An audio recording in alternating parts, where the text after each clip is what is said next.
ಅಂದರೆ ಊಟನೂ ಬೇಡ, ತಿಂಡಿನೂ ಬೇಡ. Meeting, project, presentation, script work, ಹೀಗೆ ನಾವೆಲ್ಲ ಎಷ್ಟೊಂದು ಬ್ಯುಸಿಯಾಗಿರ್ತೀವಿ.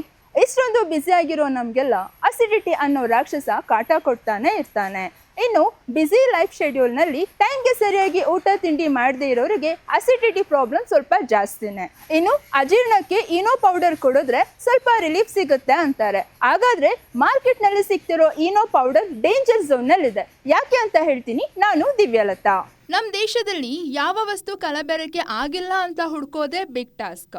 ಪ್ರತಿ ವಸ್ತುಗಳಲ್ಲೂ ಕಲಬೆರಕೆನೆ. ನಾವು ಪ್ರತಿನಿತ್ಯ ಸೇವಿಸೋ ಆಹಾರ ಪದಾರ್ಥಗಳಲ್ಲಿ ಮುಕ್ಕಾಲು ಭಾಗ ಕಲಬೆರಕೆನೆ.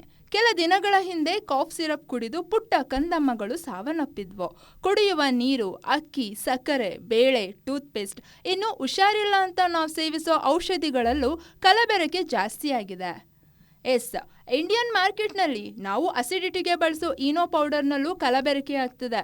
ರಾಷ್ಟ್ರ ರಾಜಧಾನಿ ದೆಹಲಿಯಲ್ಲಿ ನಕಲಿ ಈನೋ ದಂಧೆ ಬೆಳಕಿಗೆ ಬಂದಿದೆ.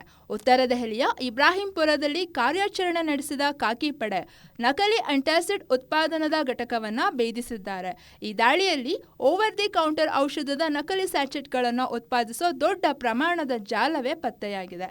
ಇನ್ನು ಖಾಕಿ ಕಾರ್ಯಾಚರಣೆ ವೇಳೆ 91,000ಕ್ಕೂ ಹೆಚ್ಚು ನಕಲಿ ಈನೋ ಸ್ಯಾಚೆಟ್ಗಳು ಪತ್ತೆಯಾಗಿದೆ. ಈನೋನ ಅಧಿಕೃತ ವರದಿ ಪ್ರಕಾರ ಈನೋ ಪೌಡರ್ನ ಸರ್ಜಿಕ್ ಸಾರ ಮತ್ತು ನಿಂಬು ರಸದಿಂದ ಮಾಡಲ್ಪಟ್ಟಿದೆ. ಈ ಈನೋ ಪೌಡರ್ ಅಜೀರ್ಣ ಮತ್ತು ವಾಯು ನಿವಾರಿಸಲು ಸಹಾಯ ಮಾಡುತ್ತೆ.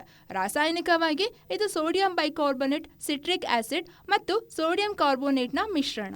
ಆದರೆ ನಕಲಿ ಈನೋ ಪೌಡರ್ನ ಸೇವಿಸಿದ್ರೆ ಹೊಟ್ಟೆಯಲ್ಲಿ ಕಿರಿಕಿರಿ, ಅಲರ್ಜಿ ಉಂಟಾಗೋ ಚಾನ್ಸಸ್ ಹೆಚ್ಚು. ನಕಲಿ ಈನೋ ಪೌಡರ್ನಲ್ಲಿರೋ ಆಂಟಾಸಿಡ್ಗಳು ಹಾನಿಕಾರಕ ರಾಸಾಯನಿಕ ಹಾಗೂ ಹೆಚ್ಚು ಡೋಸೇಜ್ಗಳನ್ನು ಹೊಂದಿರುತ್ತೆ. ಕಡಿಮೆ ರೇಟಿಗೆ ಸಿಗ್ತಿದೆ ಅಂತ ಈನೋ ಪೌಡರ್ನ ಸೇವಿಸೋಕ್ಕೂ ಮುನ್ನ ಸ್ವಲ್ಪ ಎಚ್ಚರವಾಗಿರೋದು ಒಳ್ಳೆಯದು. ಮಾರಲ್ ಆಫ್ ದಿ ಸ್ಟೋರಿ ಏನಪ್ಪ ಅಂತಂದರೆ, ಪ್ರತಿಯೊಬ್ಬರು ಆನ್ ಟೈಮ್ಗೆ ಊಟ ತಿಂಡಿ ಮಾಡಬೇಕು, ಅಸಿಡಿಟಿನ ಕಂಟ್ರೋಲ್ ಮಾಡಬೇಕು. ನೋಡ್ತಾ ಇರಿ ಗ್ಯಾರಂಟಿ ನ್ಯೂಸ್, ಸುದ್ದಿ ಖಚಿತ, ನ್ಯಾಯ ನಿಶ್ಚಿತ.